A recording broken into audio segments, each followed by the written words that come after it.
Zenaida Moya show. I am your host, Zenaida Moya, and I want to invite you to sit back, relax, and enjoy this very informative 1.5-hour show.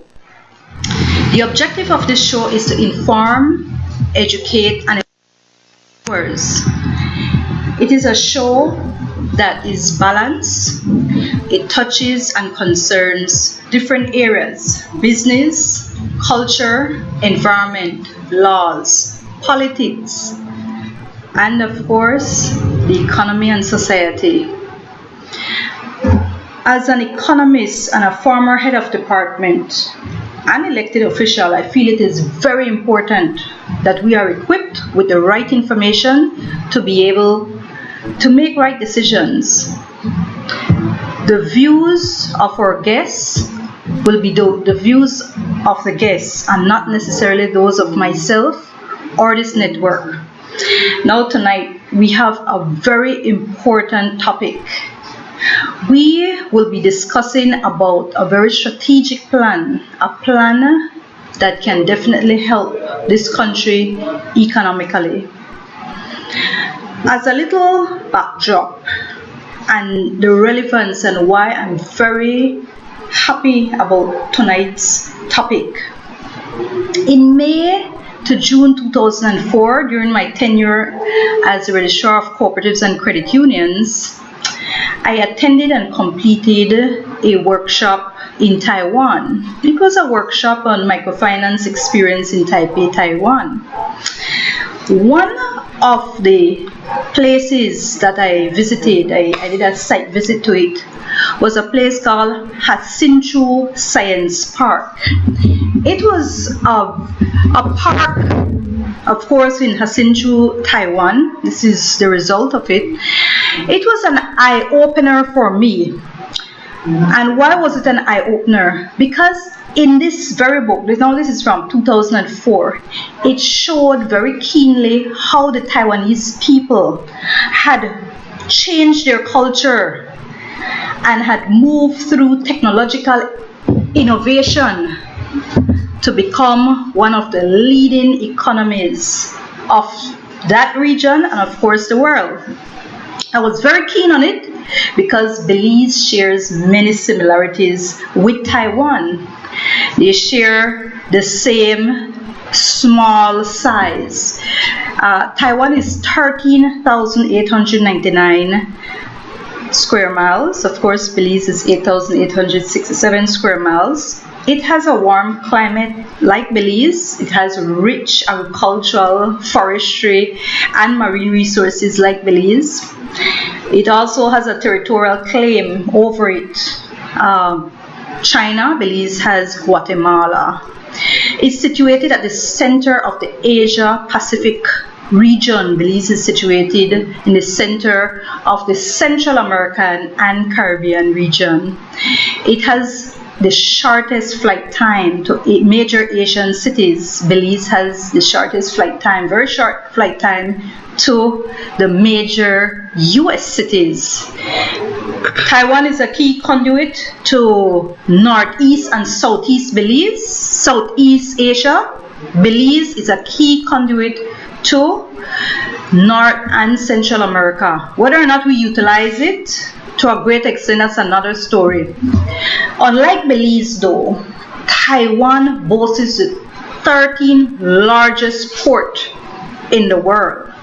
Port of Kaohsiung, that's located in the southern part of Taiwan, and it handles 11 million 20-foot equivalent units annually, worth of cargo annually.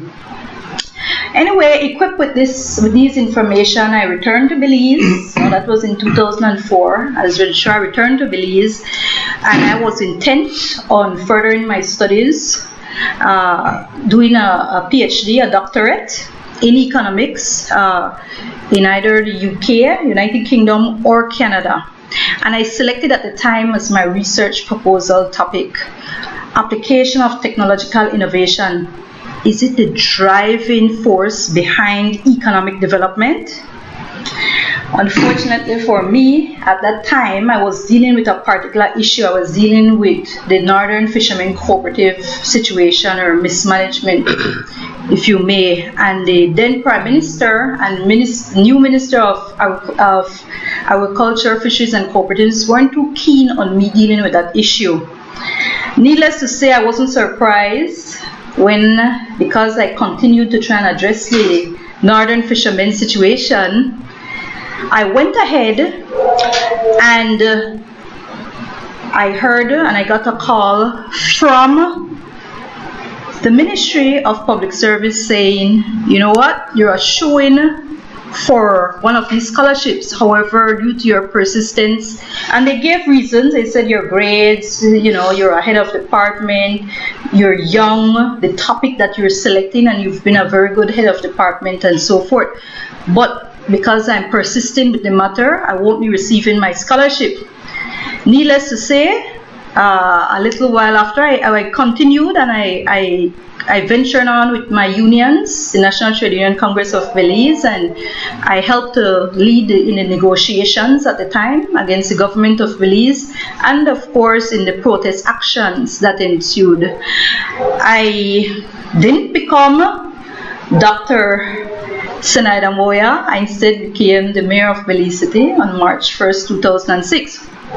But one of the first initiatives that I did when I became elected as mayor of Belize City was to try and utilize the technological innovation that I had seen, and I tried to get it to Belize City, that I had seen in Taiwan. As I mentioned earlier, I felt that Taiwan was a country that we can look at, and they have this economic success story. I was very interested, and so I worked along with key persons. One of those persons were the Tri-County Black Chamber of Commerce based out of Houston, and they agreed to joint venture with us. They were going to help to bring the technology to Belize to ensure that we became the international conferencing hub. Now, I felt that was important because I felt that it would have brought a lot of development to Belize, tourism for one, but it would have brought a lot of investors to Belize, and I felt that was very key in terms of opening the doors for other areas. Unfortunately, some members of my city council at the time did not support that particular entity, so the plan did not materialize. But I still believe that Belize holds a key role. It's the link, and I believe that we can be that link, genuinely be that link. We're the only English-speaking country south of the USA, and we can link all those Central American countries south of the USA. And as I told you, with that, a lot of things can open. Food and agricultural production can increase. Tourism, financial, manufacturing, and industrial sectors can increase. Joint ventures between Belizean and foreign investors would increase. Jobs in tourism, agriculture, manufacturing, and all those areas would increase. And very keen for so many families today, unemployment, poverty, crime, and violence would decrease. But all is not lost, however, as tonight we will be discussing the Gladden Plan. I believe it's an excellent plan, and it incorporates a lot. It's not the same, I'm not saying it's the same, but it has the same vision, utilizing Belize and placing Belize in its rightful place. And I believe that if it is supported, it can bring that sustainable economic development and growth to Belize. Tonight we have a very eminent person. We have two, but I'm going to introduce this man. He's no stranger to anyone. He is attorney at law and senior counsel, Mr. Hubert Elrington. in 1978, Mr. Elrington was appointed Counsel in the Attorney General's Ministry until March 1981. He resigned as Counsel due to the heads of agreement, and he went into politics. Needless to say, he emerged in 1984 to 1989 and again in 1993 to 1998 as the Lake Independence era representative, and he was a Minister of Housing, Urban Development and Works under the UDP administration. He was also the Attorney General of Belize during the period 1984 to 1986. Since 1998, he has focused on criminal, civil, and appeals cases. Now, Mr. Elrington, I'm very pleased to have you on this show. Welcome to the Zenaida Moya show. Thanks for having me, and good night, listeners and viewers. Thank you. And we have joining us again, attorney at law and economist, Arthur Saldivar. Arthur has been on the past two shows, and tonight he'll also be discussing this Gladden Plan. As a matter of fact, Arthur, we could say he's Arthur, right? Arthur, or do you want to say it's your grandfather? It's inspired by my grandfather. Inspired by grandfather. Certainly. Help put together by yourself, right? Right. Okay. So I won't speak any further, but I'll ask Arthur, what is the Gladden Plan? And I want the order, if it's possible, that whatever footage, if it's the first footage, if that can also be played while Arthur speaks as well. But Arthur, what is the Gladden Plan? Good night, viewers, and good night, Zenaida. The Gladden Plan is the culmination of a vision that was shared with me by my grandfather, Norman Gladden, who was a farmer in the Siboon area. My grandfather explained to me that the roads that were being built, which took us away from the coast, would make it a longer journey and less efficient in taking goods to market than the route that he used with his boat going along the coastline. So that seed of an idea that he planted in me in 1982 inspired me during my course of study to look at Belize from the perspective that my grandfather was looking at it. Yes. And in so doing, I was able to look and see and appreciate that the major markets in this region, Yes. links to Belize at the northern point, Yes. Mexico, and at the southern point in Guatemala. Of course, Guatemala is also on the western side of Belize. But we have to appreciate that the most lucrative and prosperous parts of Guatemala lies in its northernmost region in Izabal and Zacapa, where the per capita income is more than $4,800 per capita. The Petén, which is a vast territory, is largely ungovernable and is very poor. So where we have all these links, whether it be at the border with Santa Elena in Benqueviejo area or Jalacté, we are talking about poor people who have more to gain from us than we from them. When in truth and in fact we should be seeking to explore and exploit our links to Guatemala at its northernmost point, our southernmost point at the Sawstone, where you have the more lucrative, the more prosperous, the more people, the greater population with more spending power that we can benefit from more than they can from us. Okay. Arthur, there's also Robinson Point, all right? That is very key. I don't know if people know a lot about Robinson Point. I believe not a lot of people, maybe Mr. Elrington will know about Robinson Point. But that's a key area in Belize, and could any of you explain to me about this Robinson Point? Well, Robinson Point, Zenaida, is, I would say, at the dead center point of the country in terms of its coastline. It is about 9 miles south of Belize City, 3 miles off the mainland coast, and it sits right within the main channel, which is the deepest water passage, natural waterway in the country, and it's actually one of the deepest waterways in the region, in the entire Central American region. The depth of the water at Robinson Point goes from 80 feet to 180 feet deep, in fact deeper at some points. It's the place where sharks naturally spawn in Belize. Now, the reason why Robinson Point is key and essential is because during World War II, the British used to use Robinson Point as a place, as a harbor for their ships when they were doing repairs. Presently, the insurance companies in Belize utilize Robinson Point when there are storms out. In fact, you cannot claim insurance if you have a vessel, a seabound vessel, commercial vessel, if you don't take your vessel to moor at Robinson Point. Arthur, how far is Robinson?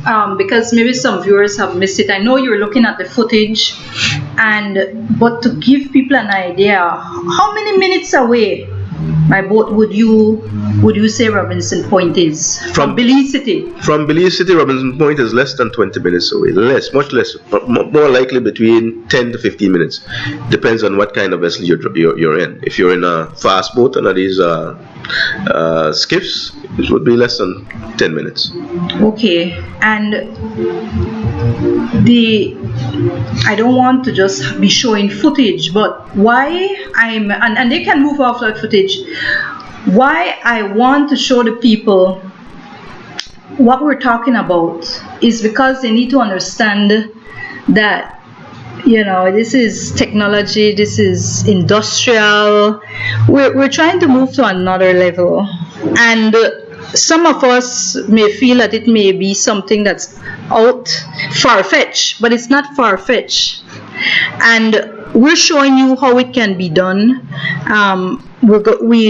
Arthur and Mr. Elrington will definitely guide us along tonight and show us how our very own Belize can become a success, an economic success story, as has Taiwan. It's not far-fetched. Taiwan didn't just become this. It also took a culture change, but the people had to come on board, and their government had to also be supportive.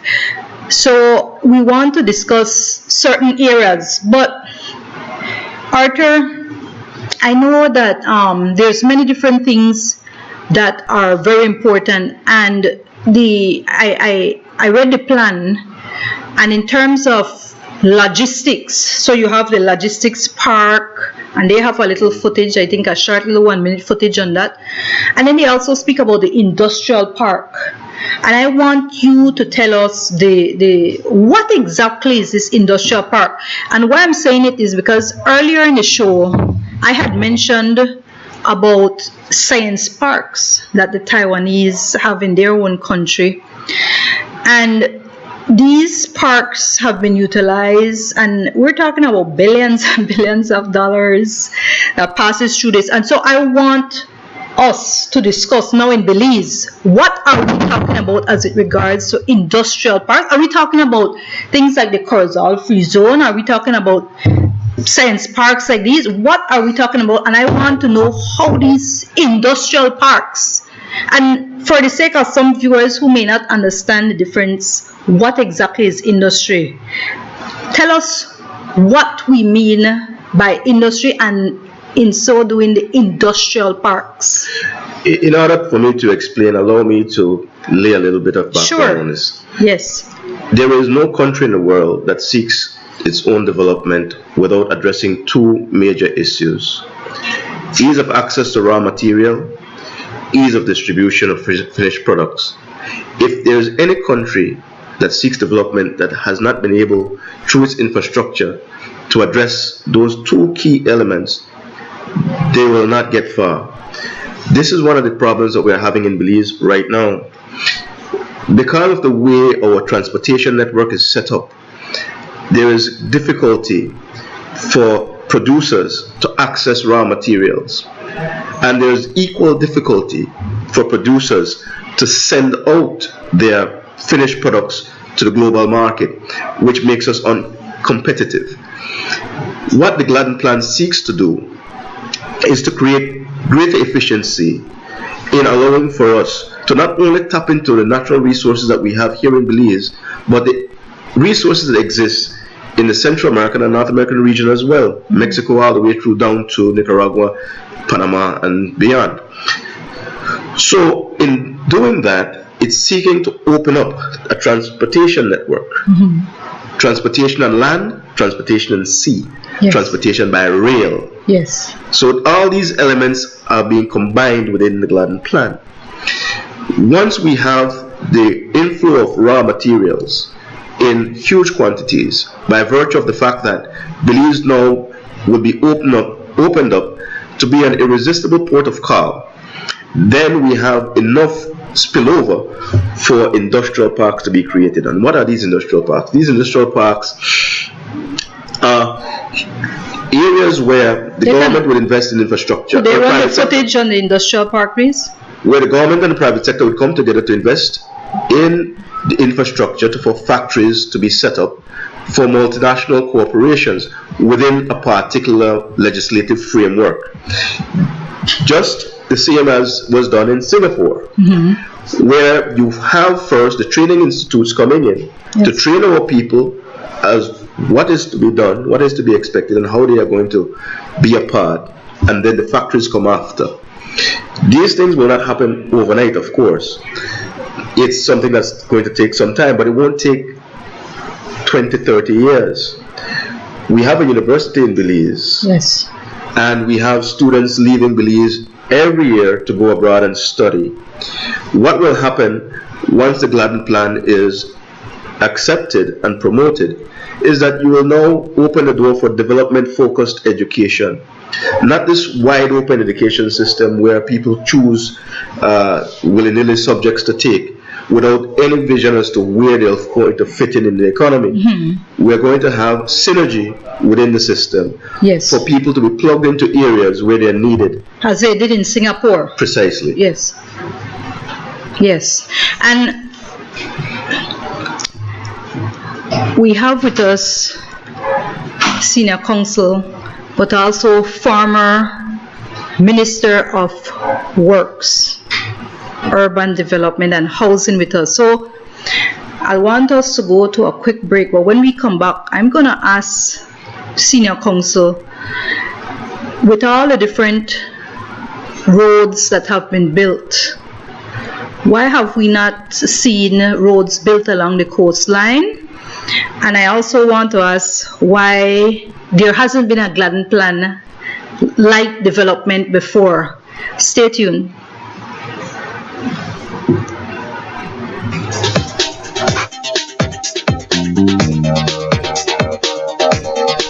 Everyone benefits when individuals, companies, and entire communities become energy conscious.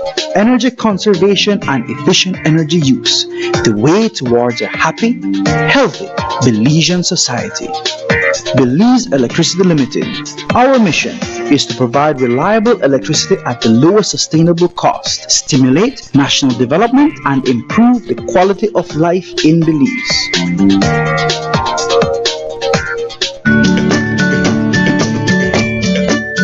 Buying or selling land can be a daunting experience. Don't leave things to chance. When buying or selling land in Belize, seek the professional real estate services of Moya Shepherd and Company Limited. Benefit from our extensive local and international real estate network to find your dream home or to move your property from selling to sold. We are located at 5 miles Philip Bolson Highway. Give us a call at 223-4465 or visit us at www.realestatebz.com.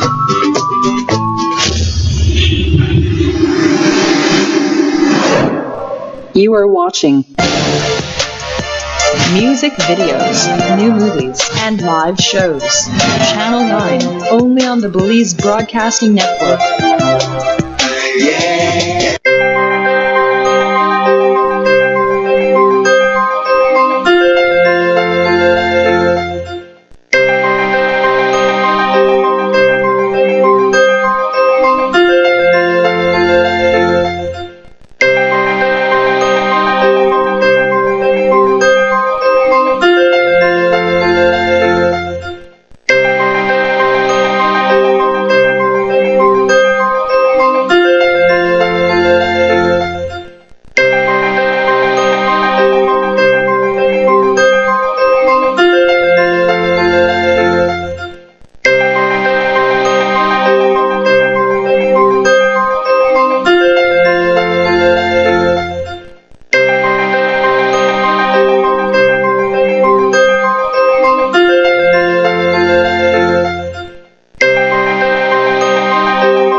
Welcome back to the Zenaida Moya Show. I am your host, Zenaida Moya, and I have here with me on the show Senior Counsel and Attorney at Law, Mr. Hubert Elrington, and Attorney at Law and Economist Arthur Saldivar.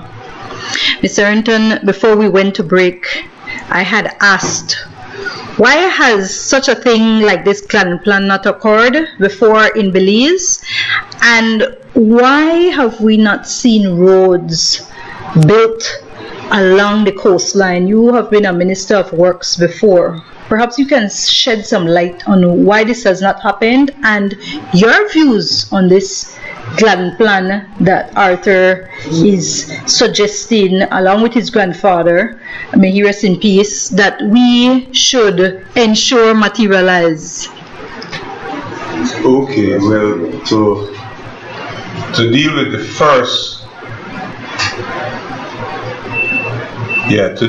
first, part of your question, you have to remember that Belize is not basically a country that developed intellectually and technologically, and in terms of incorporating its wisdom and its experience and its knowledge, the things that are used traditionally in Belize are what we experienced from the old colonial days, and the old Maya days, and the old slavery days, and those things still determine where we are going today. The big difference between us and Taiwan, because I was in Taiwan too, and I think you mentioned the big deep water port at Kaohsiung, North. Yes. Like that. Yes. I was there too. Yes. Belize is totally different in the sense that Taiwan's development is predicated upon knowledge, technology, yes, wisdom, experience, capacity. Yes. So the people that do not have this kind of richer capacity, the people that have not been enriched and informed by the science and the technology and things like that, do not lead in Taiwan, do not lead in Belize. Yes. But these are the people that lead in Taiwan. Yes. In other words, you can't be the head of an industry in Taiwan without knowledge, or without the consciousness that you can't do the job if you don't have the required training and knowledge. In Belize, the norm is that, look, you don't really need knowledge to get anything done or anything done well. So you're going to build a road, you don't really need any knowledge. Oh, wow. You're going to develop your economy. There's not even a need for an economist in the Ministry of Economic Development. And if you have one there, you don't listen to that one. That's the least important person in the whole of the ministry. So Belize does not have a culture where we understand that we are not going to get anywhere without first understanding how important it is to enrich our people's capacity. Yes. To build on our people's capacity by educating them and by making sure that they are competitive in whatever they do. It's not just about going to school or finishing a university course or anything like that. But when you get out there, you have to be competitive. You have to compete with others who have done the same thing or who is in that same area. Yes. And you have to show that you are better than them or as good as they are. Yes. So the people who don't have the capacity will eventually understand that they can't be major players. But today the major players, all the major players, or let's say 95% of the major players, are people who nobody would recognize as having any capacity at all to do development, to do growth, to do anything to do with getting the country moving. Mr. Elrington, our major players are our ministers of government. Those are major players. Whether we look at our industry, which is an infant industry in Belize, whether you're talking about the cane industry, yes, whether you're talking about the citrus industry, whether you're talking about the banana industry, whatever other industry you're talking about, these are not industries that are science and technology driven. These are industries that develop from the need to meet a business need, and then maybe a good local businessman with some common sense, you know, because apparently that is the cure-all for Belize, common sense. If you have common sense, you can perform the surgery. If you have common sense, you can go and you can pilot the aeroplane. If you have common sense, you can do anything that is difficult and requires training. So we have to change our culture totally, because we can't continue like that. The first thing that we have to do, the very first thing that we have to do is understand that what we are building is an idiotocracy. You see, it is not about building a beautiful economy or a massive economy or anything like that. Because I heard you just now, and I heard Mr. Arthur Saldivar talking about the Guatemalan potential. But then look at Mexico. If Guatemala is 10 on the scale, Mexico is 100 on the scale. So we are between two areas that we can really do a lot of development with. And when you go outside of Mexico, you hit the United States and Canada, the real giants of the world. Yes. So why we remain puny? Why we remain lacking in capacity? Why we remain almost totally ignorant, without science, without technology, without understanding, and without insisting on the importance? It's like when we had Manuel Esquivel as our Prime Minister and he was doing his physics. Nobody thought that it was important that there was a scientist there. Let's get rid of him and let's put somebody else in. Okay. But you can't replace the science. You can't replace the technology. You can't replace the knowledge. You can't replace the experience that easily. You see, because they have got to be at the forefront at all time if we are going to develop. No, we don't have to develop. We can remain just as we are. We can even get worse. But if you have to understand one thing, and you have to get one thing clear in your mind, and you have to focus on it as a nation, that the way to develop is by using the science, the technology, the wisdom, and the knowledge of the age. So Simple Simon really doesn't have a place. Solomon Slow doesn't have a place. Johnny Sly might be a very interesting person. Anansi might be another very interesting person, but they don't have any place at all in the development of a modern country. Maybe following, but certainly not leading. Arthur, there's certain things that business persons, they consider, investors consider. And I saw in the Gladden Plan that as it regards a particular area, high energy costs, I saw that the Gladden Plan seeks to deal with that issue, seeks to address that issue.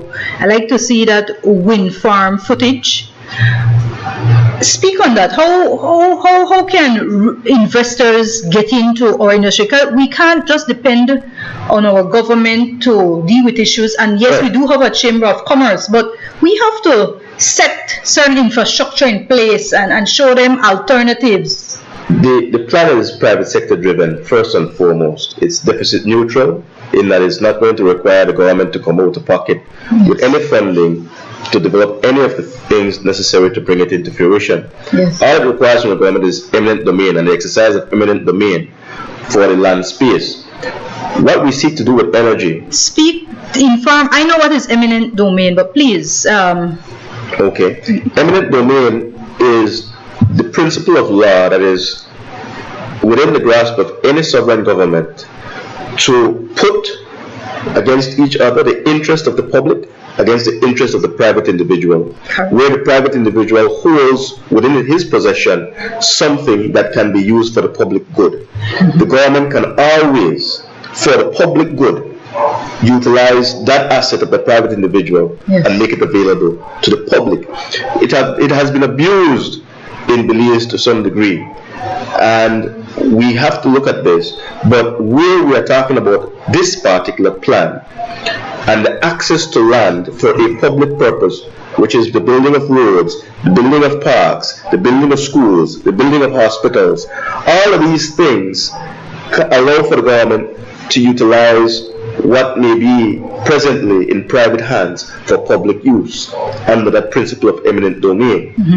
So what the plan seeks to do is to have government invoke that, invoke eminent domain, allow for private lands to be made available for the public use. Private individuals will come on board to finance, once government invokes eminent domain, that stretch to make the road possible. In order to power the coast, because you know, of the 240 miles of coastline in Belize with all the contours, only 50 miles have development with all the towns, whether it be Punta Gorda Town, Manriga Town, Corozal Town, and Belize City, with all the villages in between. It's only 50 miles of the 240, so there's 190 miles of land on our coast that has little or no development at all. What we seek to do is to have 300 acres of wind turbine farm within those coastal districts that will generate enough power, not only to power the coast and development on the coast, but will also complement the water, the hydroelectric plant, and would take us completely off our reliance on Mexican energy. Now, this is green energy. This is something that will allow for us to be able to maintain our status as a non-carbon violator, that we can still utilize our forest and our eco-friendly status by promoting the renewable use of renewable energy for the creation of electrical generation for our own usage. It is something that will basically attract a lot of investors to come to Belize because they will see themselves not as being detractors or destroyers of the environment, but as promoters of good, healthy environment.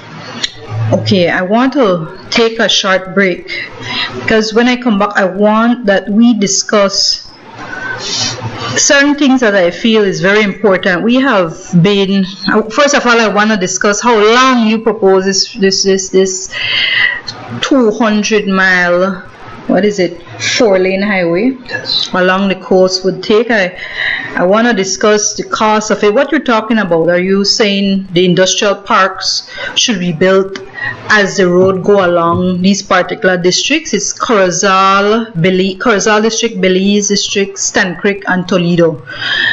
Or is it that after this road, build the 200-lane, 200-mile road, and then we put in the industrial parks, of which, again, those industrial parks are very key because it lends sustainability to the whole project. It lends sustainability in that it won't just be a road, because I want to also speak with Miss Elrington about certain things too.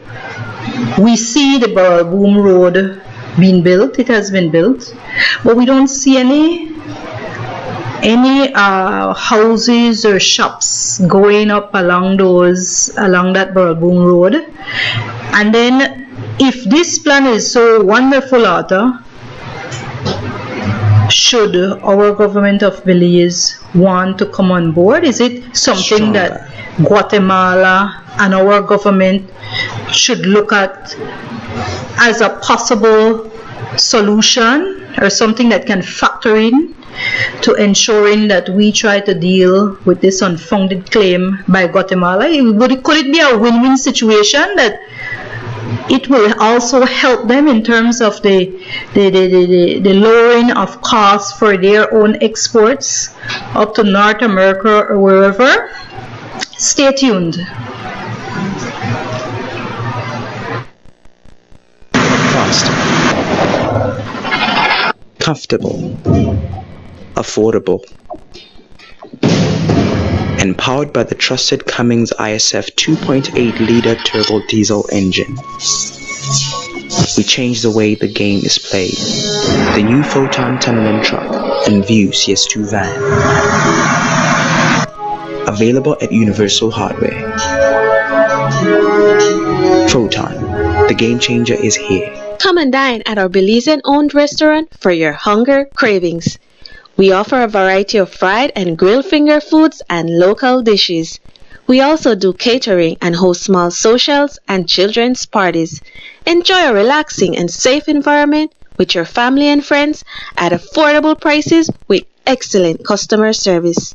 We are located at Mile 1 on the Philip Golson Highway across from Gonzalo Quinto and Sons. Call us at 667-2200 for orders and deliveries. Cravings, where patience equals fresh food.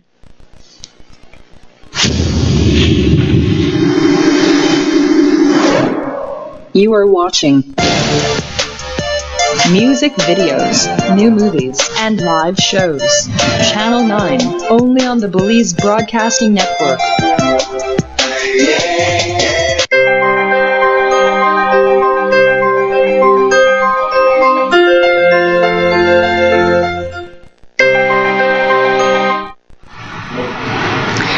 Welcome back to the Zenaida Moya Show. I am your host, Zenaida Moya, and joining me tonight are attorneys at law, Hubert Elrington and Arthur Saldivar.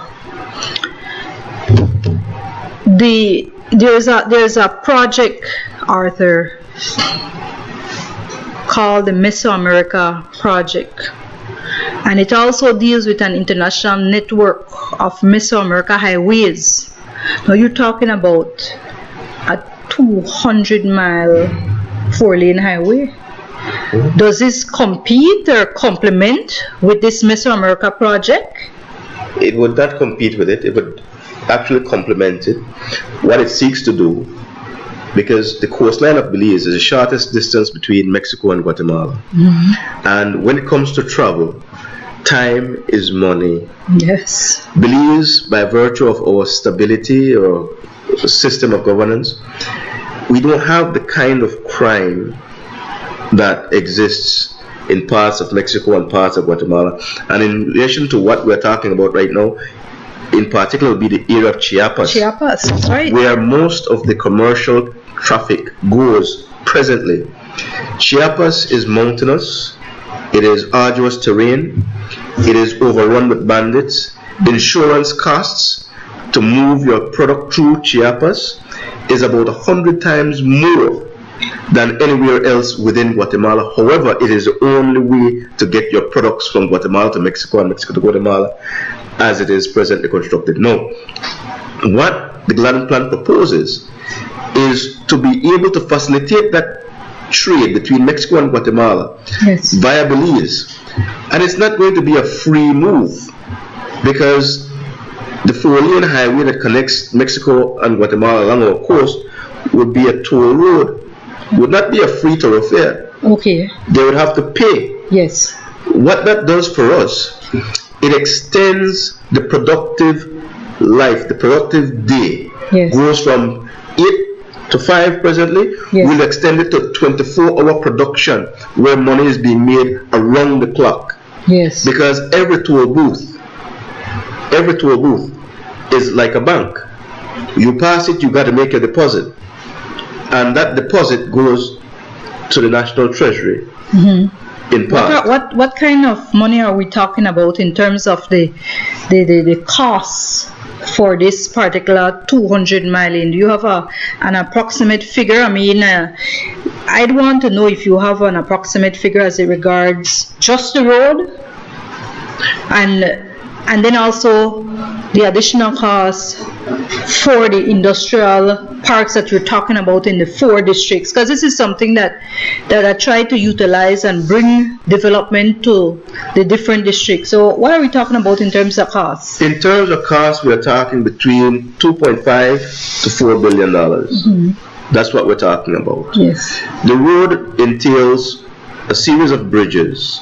It entails raised structures, trusses. Yes. Because we'll also be traversing wetlands. So as we traverse wetlands, we're not seeking to drain swamps or disrupt habitat. Yes. We're looking to go the same way, in much the same way that Flagler did in 1926, yes, when he connected the Florida Keys with Miami. Yes. He basically utilized existing natural structures and raised his railway. That railway is now a road that connects the Florida Keys with Miami. Now, we have the benefit of modern technology that Flagler did not have back then, to be able for us to do it in a less intrusive way, where we can also preserve what we have in terms of our natural habitats. Yes. So this is what factors into the cost. The traditional cost, or what we understand as the cost of constructing a 1 mile stretch of road in Belize, is about $1 million a mile. Yes. But we're talking about roads that have foundation already. In most of what we're doing now, and there are 4 lanes. That what we'll be doing in the Gladden Plan, we're talking about going through virgin territory, yes, to construct roads.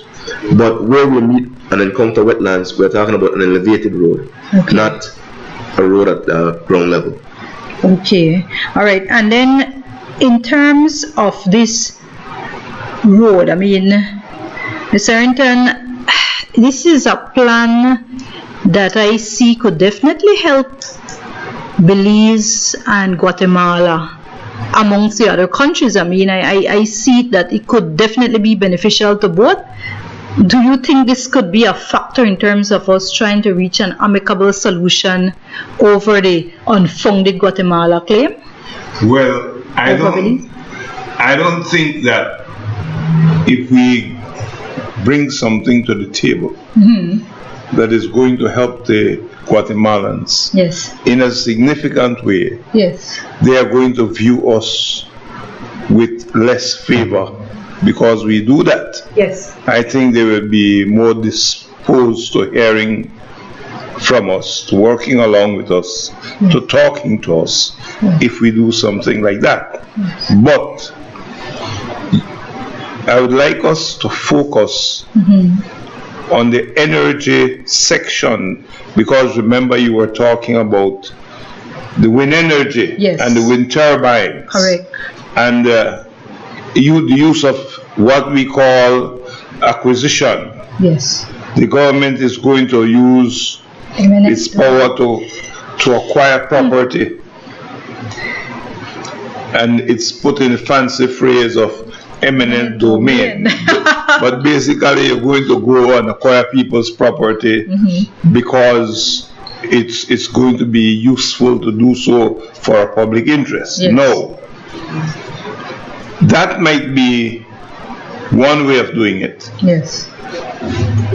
Much of the land along the seashore that you might need to put these turbines on, the wind turbines on, yes, much of the land might still be controlled by the government or under the government's power to dispense of it. So the government might not need to be taking much land from people. Very good. But we have to understand that Belize's topography is you have the flat sea, Yes.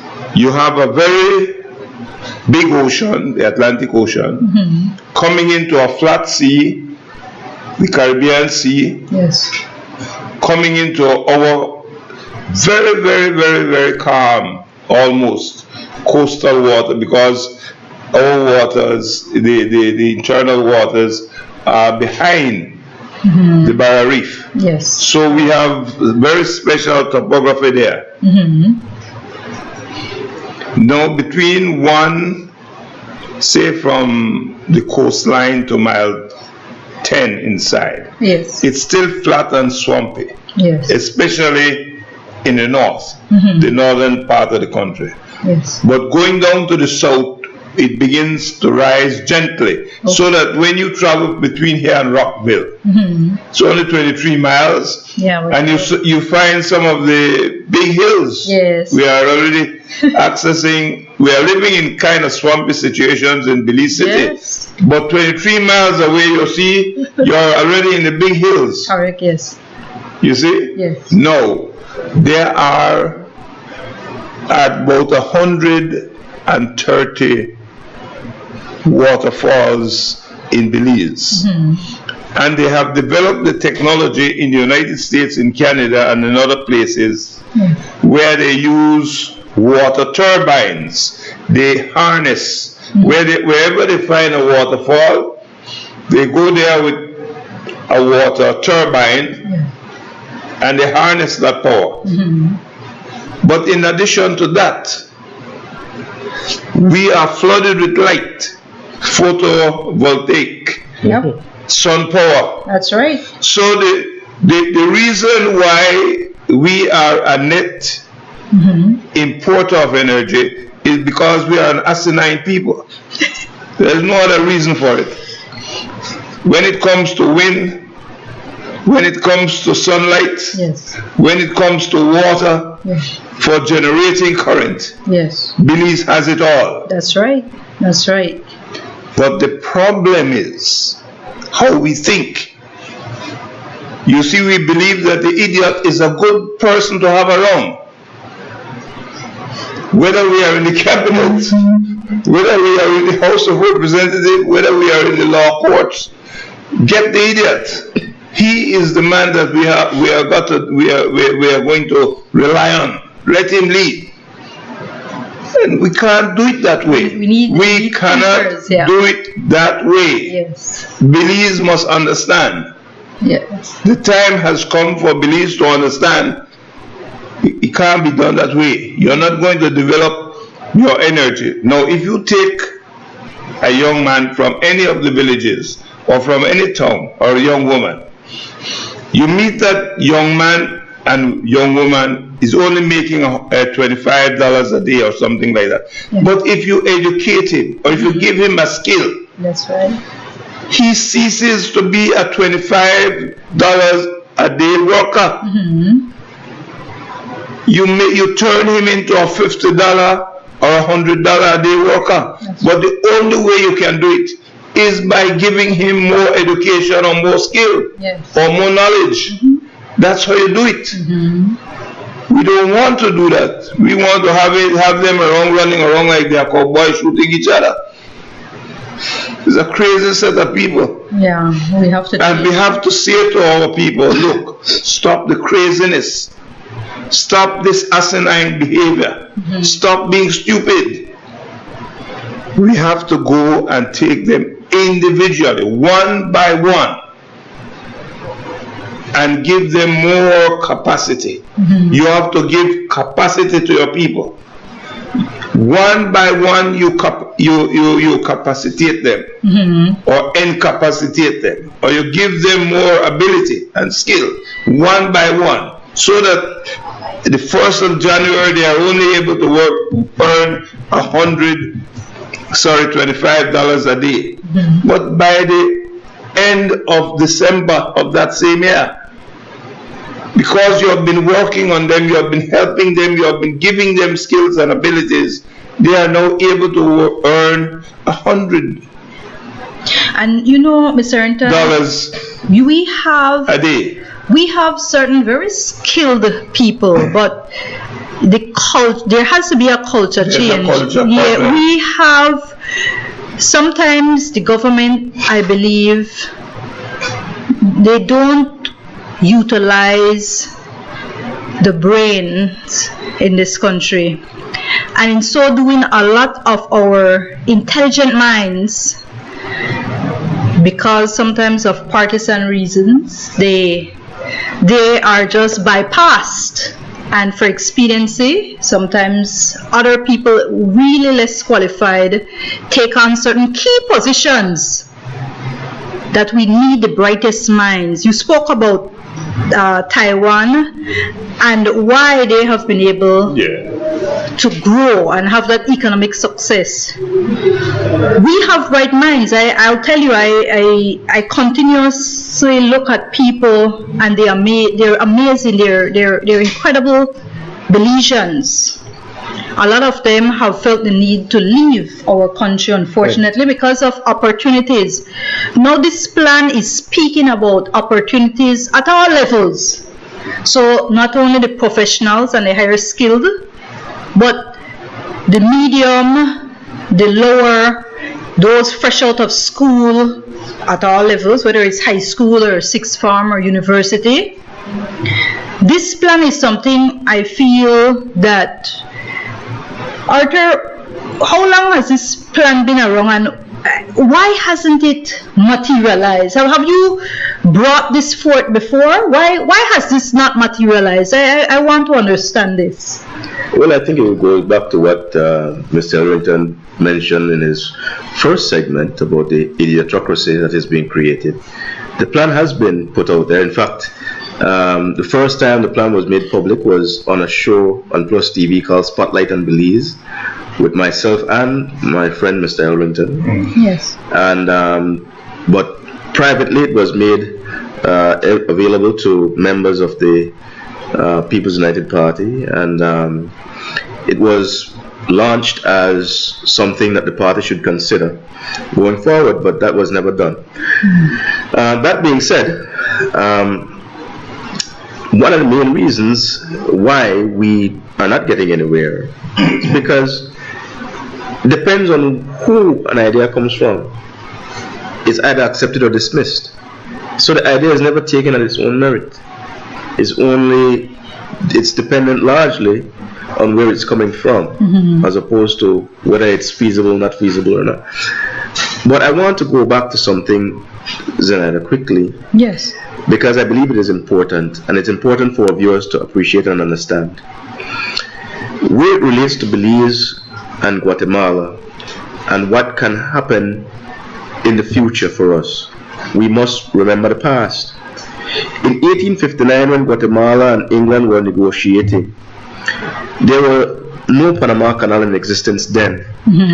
Guatemala had as its national aspiration the connection of the Atlantic coast with the Pacific coast, both of which are in Guatemala. Yes. The Bay of Amatique and the Bay of Jutiapa.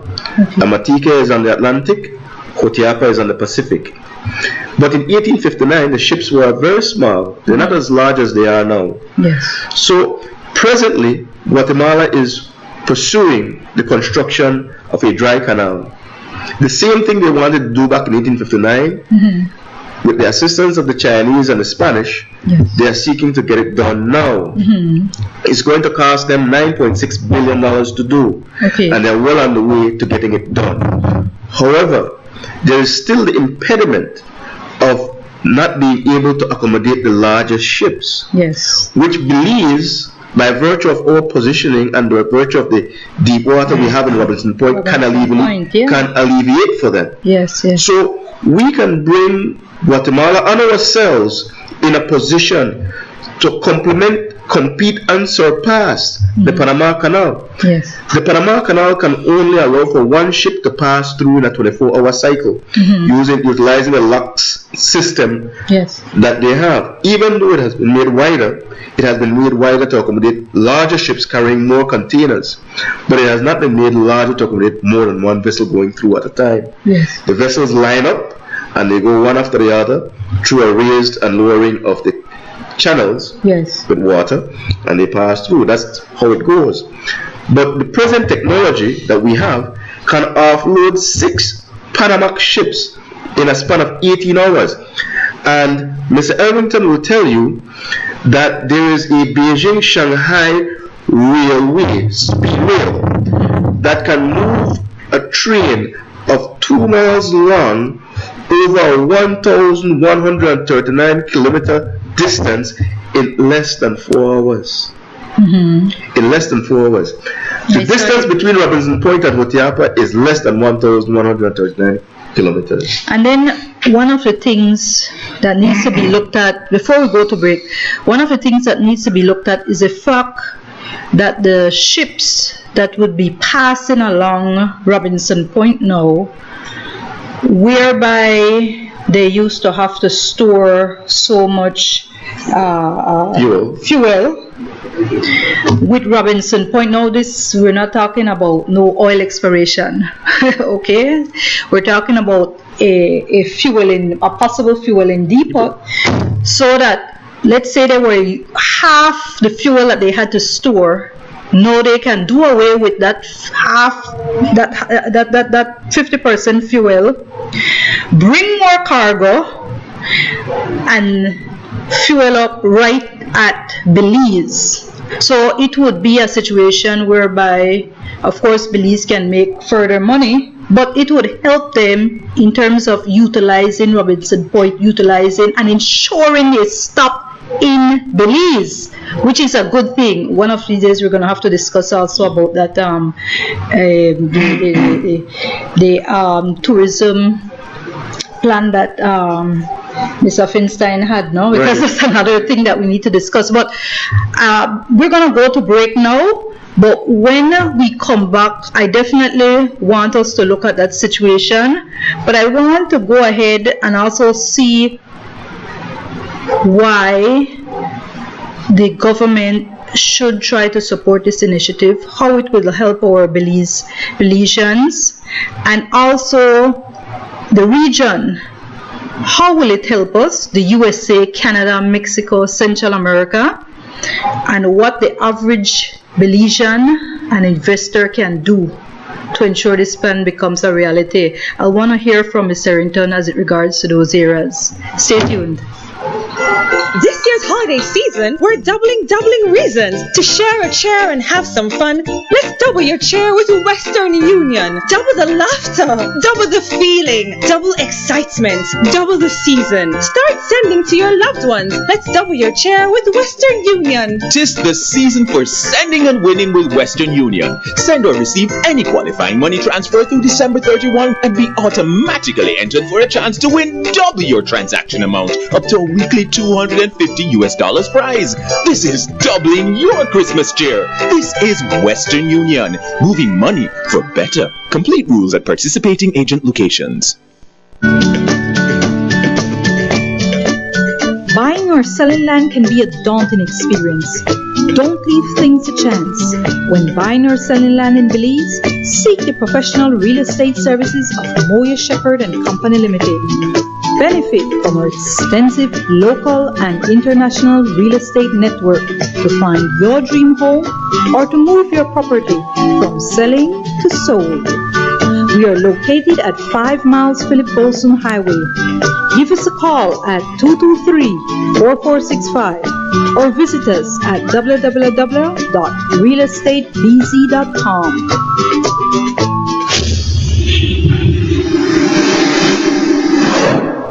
You are watching music videos, new movies, and live shows. Channel 9, only on the Belize Broadcasting Network.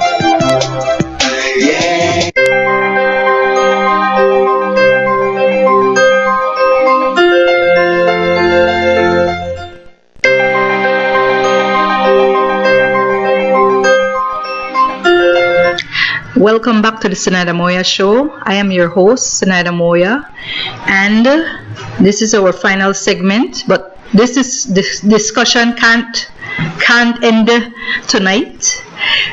We have with us Mr. Hubert Elrington and Mr. Arthur Saldivar. Now, before we went to break, we spoke about Robinson Point, and we spoke about the possibility that the cost of shipping, the cost of these cargo passing through, it would go down, no? The cost would reduce. What else could happen? And I want to know what have materialized. We're talking about a 200-mile 4-lane highway. Is it far-fetched? Is it something that won't happen in our lifetime? Mr. Elrington? I think what we have done here tonight is put forward a new idea. We have entered the realm of ideas. Yes. Now, this is something which is new to Belize, but which Taiwan, Singapore, Japan survive on. Correct. We have to move from the realm that we are used to living in into a new realm, which is the realm of ideas. Correct. You don't have a speed train that is the fastest in the world. You don't have a jet engine that can take you from one part of the world to the next in one half the time or a quarter of the time, unless you're dealing with ideas. You don't talk about container ships replacing the old way we used to bring cargo in without talking about ideas. So what we have done tonight, I think, or what this Gladden Plan has done, is to bring ideas to the table. Now the environmentalist is going to say, look, it's too close to the sea. It's too close to the reef. Yes. Anything gets, you're talking about commerce and trade, and it gets so near to the reef, you're getting these people scared. Yes. Okay. Possible spills. They're going to be afraid. For me, the person that I fear the most, Simple Simon and Tom Fool, because they are the people that have controlled our country. They have a grip on our country. When I went behind Lake Independence, a lot of people there wanted to physically beat me. Because they thought that I had come there to make things worse for them.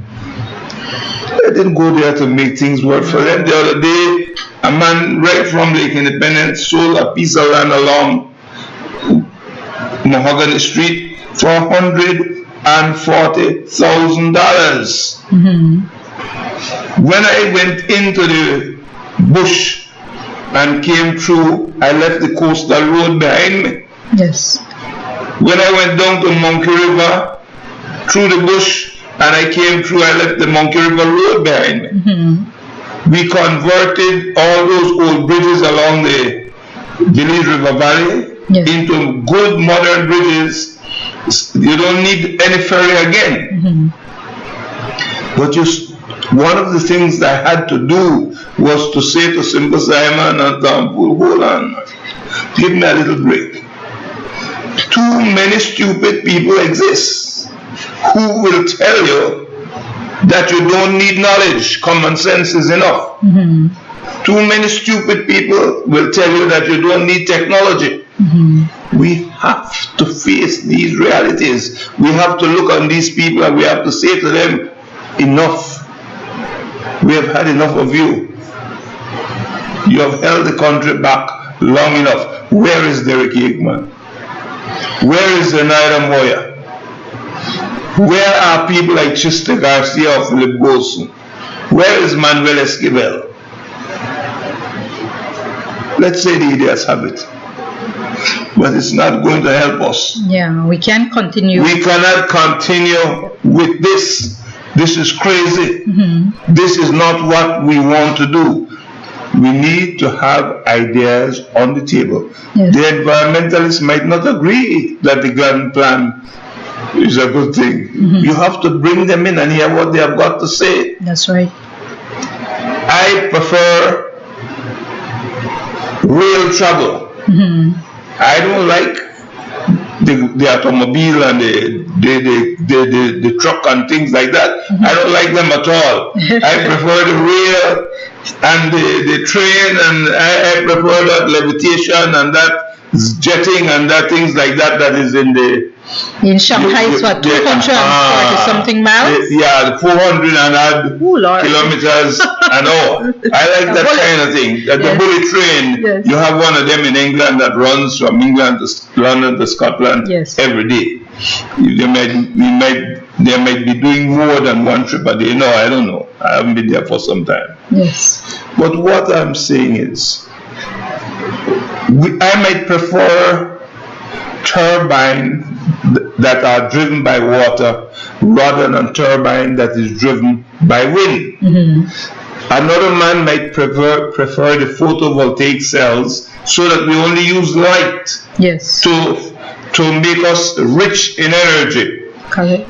Another person might say, you know something, if we can take each Belizean, every single Belizean at the beginning of the year, and give him in a deliberate way, or give her in a deliberate way, more knowledge, more skill, more ability.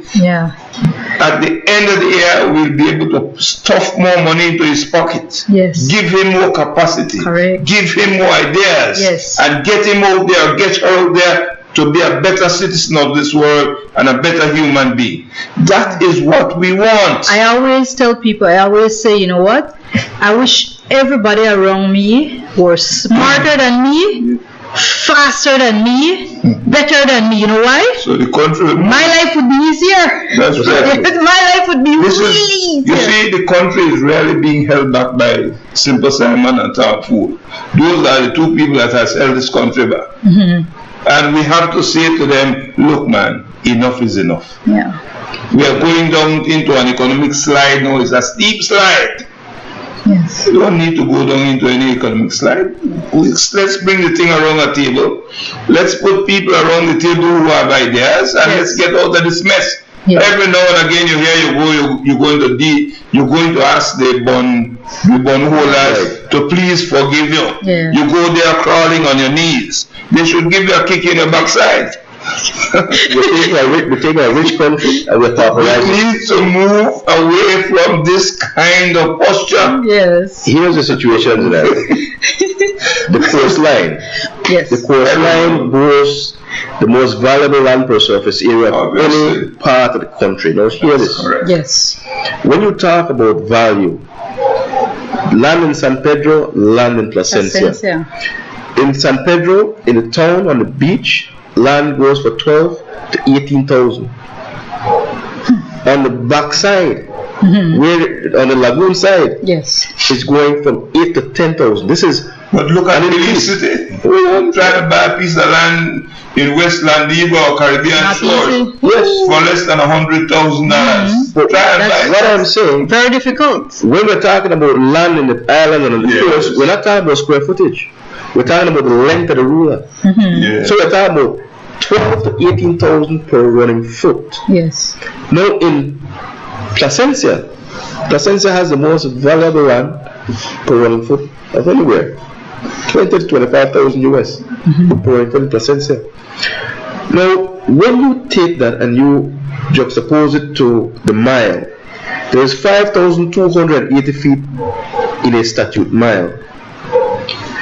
If you take the values, and just use a moderate figure of 3,500, let's say 3,500 per foot. It would give you a value of a mile at $16,480,000 US per mile.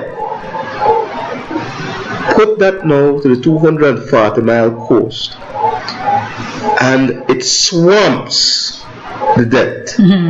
The debt cannot stand up to the value of the coastline alone. If we were to activate the coastline and make it an economic asset. But none of it belongs to the ordinary Belizean. None of it, not 1 square centimeter of it belongs to the ordinary Belizean. And that's what I had asked. That is the person we have to empower. We have to say we want to empower the ordinary Belizean. And that's exactly what we'll be doing. Look at this.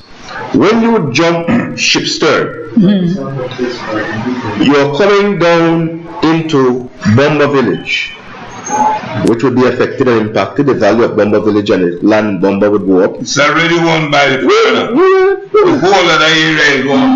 The whole of it is already gone. Hence the reason. Yeah. Hence the reason. You see, one of the things that we need to do in Belize is to encourage alienation of land by these large landowners. Yes, we have Elrington 2 owning over 25,000 acres between Shipstern and Lucky Strike. We have Philip Ruffin owning something like 60,000, between 15,000 acres plus between Lucky Strike and Sand Hill. Then we have Jack Parsons in the South Creek Estate owning some 7,000 acres. So coming down the line, there are huge land holdings in the hands of private individuals who got their land holdings during the colonial era, many of them, and some after, yes, through some shady land deals. But in order for us to get those lands, for example, we had Balam Jungles, which is 85,000 acres. They couldn't pay their tax. So what they did, they gave government 9,000 acres right in the middle of the 85,000 that cannot be accessed in lieu of taxes. I mean, this is some of the foolish decisions that we make. These things have to come and be put on the table. That's what the plan will do. We have to discuss. The plan will put all these things on the table. The plan is already putting these things. Yes. So the first part of the plan is developing into a discussion phase. Yes, that's right. This is what this plan is. What I see that this plan is doing right now is getting the Belizean sitting out there and listening. Mm-hmm. Is getting him to the edge of his chair. That's and right. it's getting him interested. Mm-hmm. It's saying, well, look, I may have something in this. Yes. There might be something in this for me and my pocket. Every and my Belizean. family. Every Belizean. And it will have might a be, stake in it. it might be something very, very, very valuable. It might move me from being up, because when that man along Lake Independence, yes, when he got that piece of land, he paid like $300 for it. He sold it for $140,000. So right away he can see the sense of development. That's right, that's right. His neighbor can see the sense of development. The people living along Mahogany Street and LaCroix Boulevard and those areas can see the sense of development, because it means money in the pocket and in the hands of the ordinary man and woman. And that, if the Gladden Plan does nothing else but allows us to start a discussion in Belize, allow us to say to Tom Fool and allow us to say to Simple Simon, we don't want to hear anything more from you. You have messed up the country enough. Then the Gladden Plan would have made a major contribution well, we have to make the development of our country. We have to make that happen. And tonight we brought the Gladden Plan to you. We will have to discuss further, Mr. Elrington, Arthur, this plan, because it has to, this was just an introduction, but we also need to bring on board certain persons that it would also impact. We need to bring the average man, woman, you know, we have certain key people that are advocates. The environmentalists. Yes. And so we need to bring them on board, because we want to hear the different ideas. So we'll be doing just that. We'll also be posting on the Zenaida Moya Facebook page certain clippings of that we showed tonight, and as well as the Gladden Plan, so you can also read for yourself, see what has been discussed. So when we discuss this again, you will be fully knowledgeable of what it is that we're talking about. Even as Robinson Point, if you've never heard about it and all those areas, you need to know. So again, that's the Zenaida Moya Show Facebook page. This show will also be repeated on BBN Wednesday, Thursday, and Friday at 9:30 a.m., Tuesday and Thursday at 7:30 p.m., Friday, Saturday, and Sunday at 1 p.m. I want to invite everyone to continue liking the Zenaida Moya Show Facebook page, giving us your comments, your views on the show's topics. I want to thank the distinguished panel we have here, of course, Mr. Hubert Elrington. I must say you are one of the minds, you are one of the persons that I always, when you are anywhere and you're talking, I have to listen. You command that respect. You're one of our key thinkers, and so I'm very pleased that you could have joined us tonight. Well, I'm happy to be here. Always happy to be here. Thank you, and I hope you'll be able to come back on the show as well. Belize needs to hear more from great thinkers, as well as you, Arthur. Your plan, your grandfather's plan, because you don't want to take credit for it. We will need to discuss further about this. So thank you for sharing this and really listening to your grandfather and helping it to materialize and further into a well-written, well-thought-out plan. I want to thank our sponsors, Belize Electricity Limited, Cravens Restaurant, Moya Shepherd and Company Limited, Universal Hardware, Zitra International, Slingshot Advertising and Signs, Rocky Salon Studio. I want to thank you for supporting this initiative of us trying to educate, inform, and empower the Belizean people.